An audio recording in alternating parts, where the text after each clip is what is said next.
중국이 감염증에서 벗어나 경제활동을 재개하자 대기오염이 봉쇄 이전 수준으로 악화하고 있는 것으로 나타났다. 19일 블룸버그 통신에 따르면 에너지청정 대기연구센터는 중국 내 주요 오염물질의 농도가 지난 1월 감염증 차단을 위한 봉쇄 조치가 나온 이후 처음으로 1년 전에 비해 악화했다면서 중국의 경제활동 재개 등이 원인으로 보인다고 밝혔다. 대기 중 30일 평균 이산화질소와 오존 수치는 이미 1년 전 수준을 넘어섰으며 이산화황과 대기 중 미립자도 지난 1월보다 높은 수치를 보이고 있다고 이 연구센터는 설명했다. 감염증에 대응한 봉쇄 기간에 중국 내 이산화질소는 40%, 이산화탄소 방출량은 25% 정도 감소했다. 연구센터는 최근 대기 중 오염물질 증가는 경제활동 재개가 오염물질 증가로 이어질 수 있다는 환경보호론자들의 우려가 현실로 나타난 셈이라고 평가했다.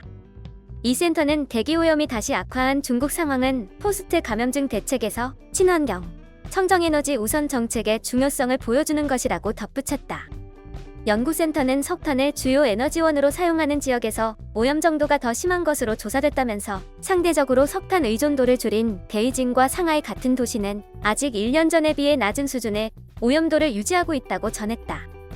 한편 중국의 연내 최대 정치 행사인 양의 이후인 6월 초부터 감염증 해외 유입을 막기 위해 내렸던 입국 제한 조치를 완화할 것으로 전망된다. 19일 관영 글로벌 타임스는 전문가들의 말을 인용해 중국과 한국 등 일부 국가에서 감염증이 기본적으로 통제되고 있기 때문에 양해가 마무리되면 국경 통제가 완화될 것이라고 전했다.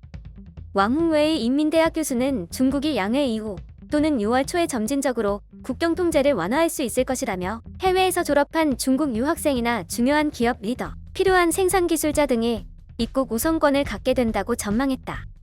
저우주진 베이징대 교수도 중국에서 전염병이 통제되고 검사 능력도 향상됨에 따라 일부 출장 제한을 해제할 때가 됐다면서 중국은 이미 소량의 입국 사례를 제대로 처리할 능력을 갖췄다고 주장했다.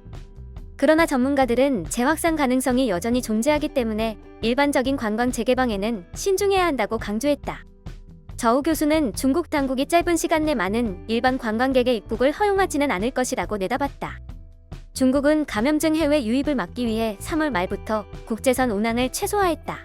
중국 국제항공은 인천베이 노선을 주 2회, 동방항공은 인천 상하이 노선을 주 1회만 운항하고 있다.